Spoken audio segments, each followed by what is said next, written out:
Bonsoir les gens de l'internet web. Aujourd'hui, présentation de la Toyota Celica. Eating my meat in the back of the van. I'm rolling up Molly, she rolling up Zan. She want my meat, but shout out to her man. Bitch, I'm young cracker, I do what I can. She said I'm funny, got good sense of humor. Stick in her mind like a terminal tumor. My penis ain't bald, bitch, I'm just a late bloomer. Songs about biscuits, the thing to consumer. Now bring her back home, then I hit from the back. Drop to her knees and she suck on my sack. Je me suis dit, avant de présenter d'autres voitures, je vais présenter mon délit, car c'est mon délit. Waouh! Donc nous sommes sur une Toyota Celica T23 phase 1, parce que c'est important, en 143 chevaux. Donc Celica, tout d'abord, qu'est-ce que c'est? C'est la marque, on va dire, sportive de Toyota. On n'a pas la super sportive, mais il y a les Supra et il y a les Celica un peu en bas. Les Celica de base c'est pour le rallye, ils en ont sorti pour le rallye et celle-ci ne l'a pas fait, absolument pas. En compétition, qu'est-ce qu'elle a fait? Bah, le Japon. Voilà. Elle a fait les courses, pas d'endurance, mais elle a fait juste des courses au Japon. Est-ce que ça a bien marché? Oui, elle a eu quand même quelques titres, mais pas des choses extrêmes non plus. On va dire que c'était un peu un essai japonais pour un petit coupé sport mais confortable. Et en soi, ils ont réussi. Parce que d'origine c'est vachement confort et même tout court c'est une caisse ultra confort. En termes de consommation aussi, c'est une voiture qui peut beaucoup rouler parce qu'elle consomme pas tant que ça pour ce que c'est. On va dire que si on roule tranquille, on tourne autour des 8 litres à 9 litres. Je les touche jamais, c'est vrai, mais on peut. Faire un room tour extérieur. Alors room ça veut dire... Ouais, je sais. Ok. On est sur une face avant totalement démoniaque. Je sais même pas pourquoi ils se sont dit, les gars, venez, on s'applique de ouf sur la face avant et elle est incroyable. Moi, pour moi, elle est géniale. Voilà. En extérieur, je vais dire ce qui s'est passé dessus. Il y a eu des jantes. Alors, qu'est-ce que c'est ces jantes? C'est de la merde. Officiellement. On est sur des répliques de Japan Racing ou de BBS. Non, de Japan Racing. Et c'est des répliques. Je sais même pas où ça s'est trouvé. Ça a été sur la voiture quand je l'ai acheté. Donc, pour le coup, je vais rien vous dire dessus. Parce que je vais pas dire de conneries, ça sert à rien. Pour son cul, il est spécial, il est beaucoup critiqué sur ce modèle, le cul. En même temps c'est bizarre, même moi on s'y fait en fait à la ligne. Moi maintenant j'adore, mais je trouve qu'on s'y fait. Le premier regard il est pas fou, mais parce qu'il manque un... Je vous le dis en secret, il arrive. Mais ça sera pour une prochaine vidéo. Qu'est-ce qui s'est passé là? Sortie de son parce que vous avez vu la première vidéo, faut que ça sorte. Voilà, faut que ça respire correctement. Je vous rassure, c'est juste la sortie, la ligne elle est en 70. La couleur bleue, j'ai de la chance parce qu'il n'y en a pas beaucoup en bleu, beaucoup sont en grise et j'ai rien contre le gris. Mais c'est vrai qu'en bleu, même mon pote qui l'a en grise, le bleu fait énormément de choses. Et truc de ouf. Voilà. Bon, pour l'intérieur, faut savoir que c'est de beaux sièges avant. Ils ont fait un truc de fou, des semi-baquets comme ça. J'adore. Ça tient trop bien. Donc, et ça d'origine, je trouve ça fou. C'est tout. On verra le reste en roulant. Mais c'est plastique, c'est du japonais, donc pour le coup, il n'y a pas grand chose à dire. Il y a beaucoup de monde qui n'aime pas ça. Ouais, ça fait vieillot. On est sur un tableau de bord assez aérodynamique et avec un compteur très joli. Je le trouve magnifique. Voilà. Donc, on verra ça. On va rouler un peu après. Là, ce qu'on va faire, c'est déjà montrer. Qu'est-ce qui se passe là-dessous là? On a un 1,8 litre atmosphérique. Alors, 1,8 litre, ça reste relatif. Vous verrez, je vais vous expliquer.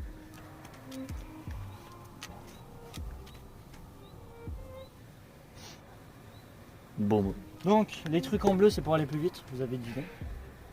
En termes de moteur d'origine, qu'est-ce qui se passe? Nous sommes sur un 4 cylindres 1,8 litre atmosphérique au samplon 95 je crois. Alors on va parler des problèmes de ce moteur avant de dire que c'est une arme de guerre. Alors ça marche super bien, il est très linéaire, ça il monte tranquille, c'est une douceur trop bien, c'est génial. Le problème de ce moteur, c'est qu'il a été conçu avec le cul. Donc, c'est-à-dire qu'il bouffe beaucoup d'huile. Les cylindres ou les pistons se déforment. Alors, ça... Ah putain, je sais même plus. C'est soit les pistons, soit les cylindres. J'avais vu ovalisation des pistons, moi. Et il y en a qui disent ovalisation des cylindres. Ovalisation. Dites-le d'ailleurs, c'est quoi officiellement pour vous, parce que sur internet il y a les deux. Et moi je sais que j'ai changé les... Elle bouffait de l'huile à mort au point d'en fumer bleu sa race, comme la voiture. La segmentation, ouais. Et pour le coup, ah oui c'était assez... Mais quand il y avait le jeu des pistons dans l'ancien bloc, on a Oui. changé les pistons et il n'y avait plus le jeu. Hein. Mm. Donc officiellement, moi, pour moi c'est l'ovalisation des pistons. Après vous faites ce que vous voulez, moi je m'en fous.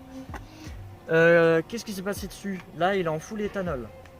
Alors il faut savoir que c'est une voiture non reprogrammable au calculateur. Le calculateur il est intouchable, il va se bloquer si vous voulez y accéder via l'OBD, parce que c'est une voiture qu'à l'OBD, parce que ça s'est mis à partir des années 2000.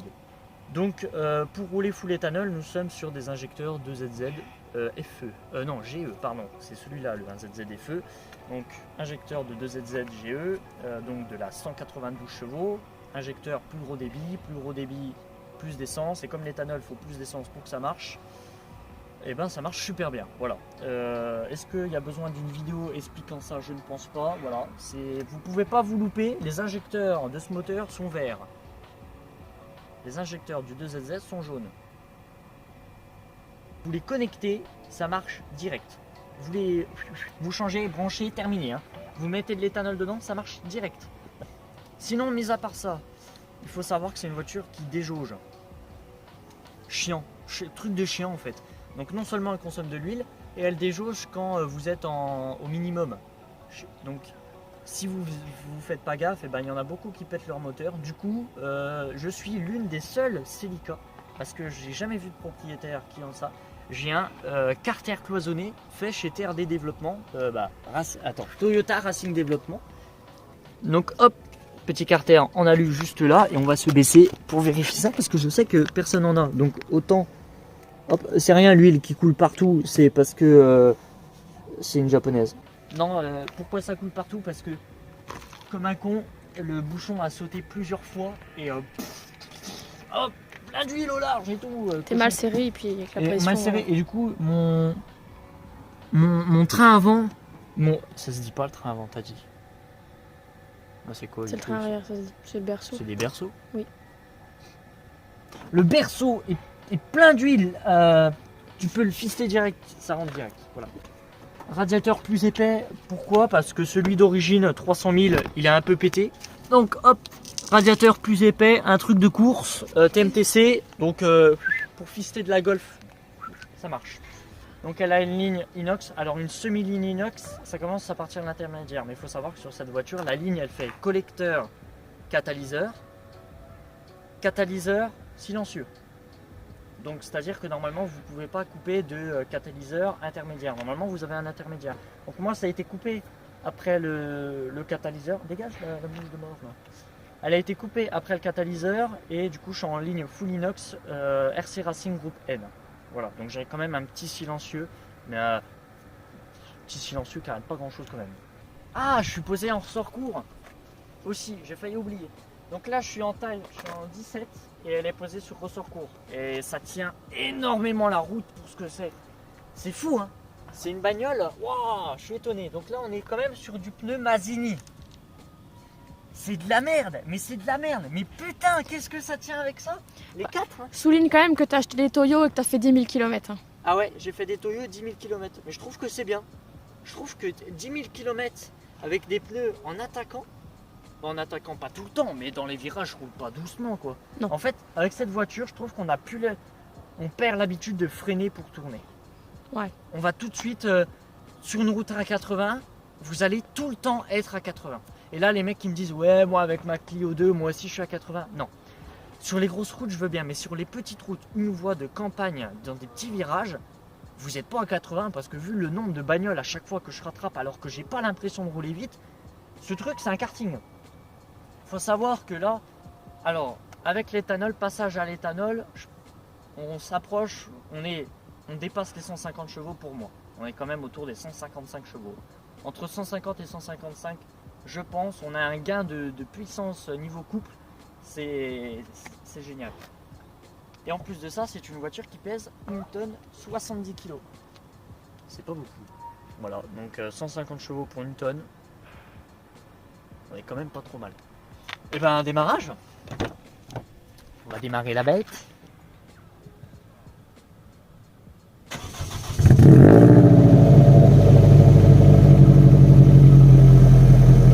est quand même chouette là, hein? Ouais. Non? Ah si si.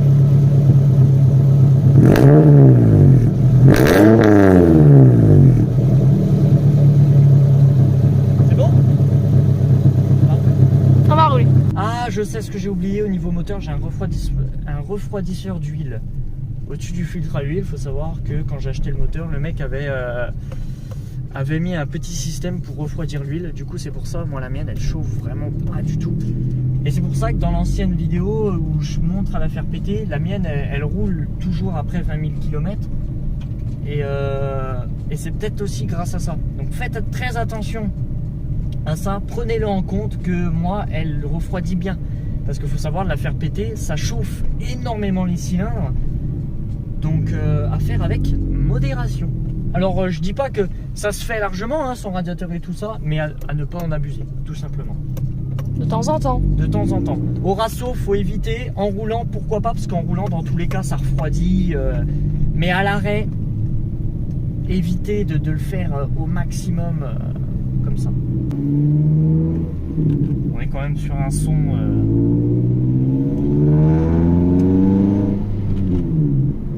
C'est. Là, je suis à 2000, 3000 tours, 500. Hein. Mais pas.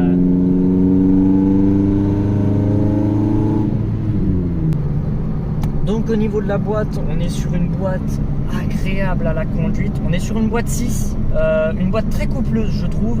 En 6, on peut facilement la garder. En fait, c'est ça. C'est dans les montées, on va la garder. Il n'y a pas de souci là-dessus, je trouve. C'est une caisse vachement insonorisée quand même. Donc là, il y a du son. Voilà, on sent, on entend largement. Les gens qui montent dedans, ils disent ouais, mais comment tu fais pour faire autant de routes comme ça avec le son? En fait, ça se fait facile parce qu'en mettant un petit peu de musique, et je dis vraiment un petit peu de musique, ça camoufle, et on va dire qu'un certain régime autour de 3000 tours, le moteur il se met un peu en zone de non-bruitage, et c'est pour ça que c'est agréable à la conduite. Après, l'intérieur est vachement plastique, hein, on est sur tout l'intérieur, c'est plastique à part le volant et les poignées là, les poignées qui sont en cuir. Donc on va déjà partir sur les plus et les moins. Les moins, consommation d'huile, moteur si Mal entretenu, forte casse moteur. Point positif, moteur fiable quand même. Alors oui, c'est compliqué. 6 moteurs entretenus, 6 moteurs huileux, moteur fiable. J'en ai vu plus d'un. Par exemple, le moteur de mon collègue, il l'a acheté à 380 000. Tenue de route super, même d'origine, je pense, je crois. Il me semble que tenue de route d'origine, c'est quand même pas dégueu. Assise, pas mal. Confort, on est bien, hein. Sur des ressorts courts, on n'est pas tant secoué que ça, je trouve.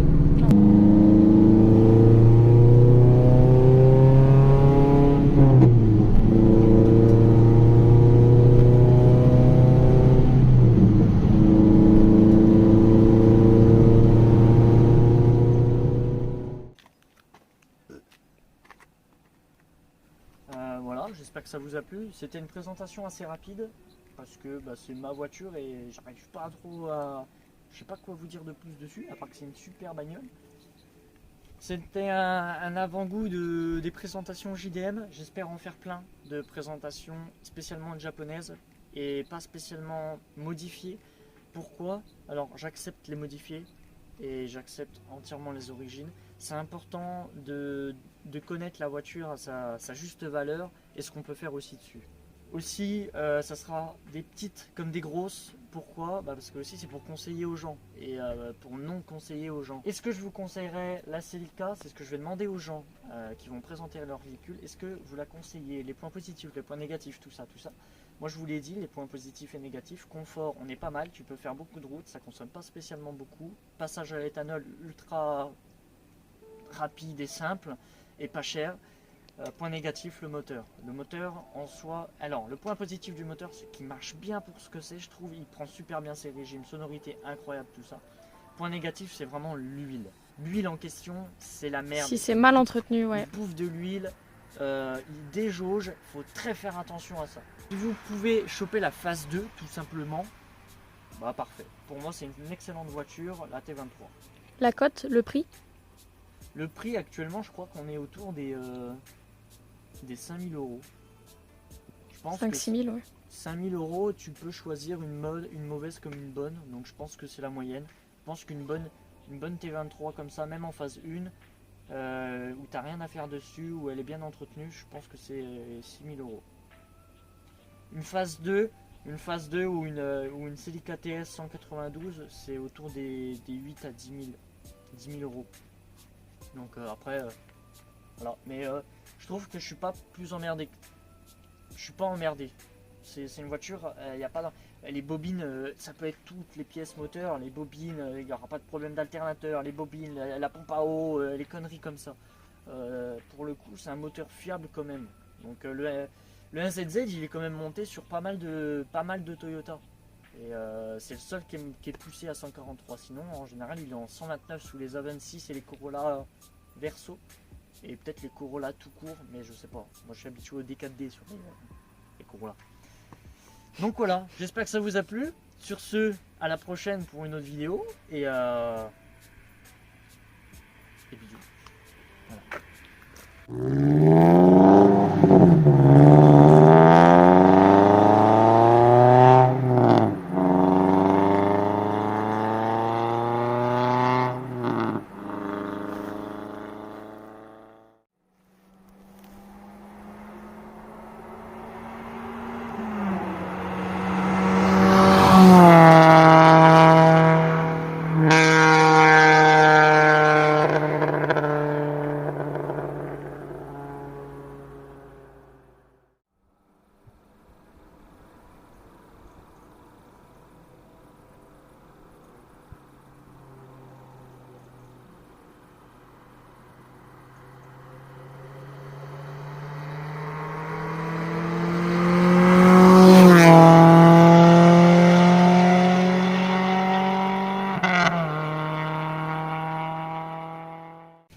Tu vois, on vient de faire un essai, je suis obligé de regarder le niveau de l'huile. Bon, on est dans le trou. Génial. Hein? Bah après c'est à chaud. Les gens ils disent ouais c'est pas chaud et tout, mais au moins tu vérifies quoi.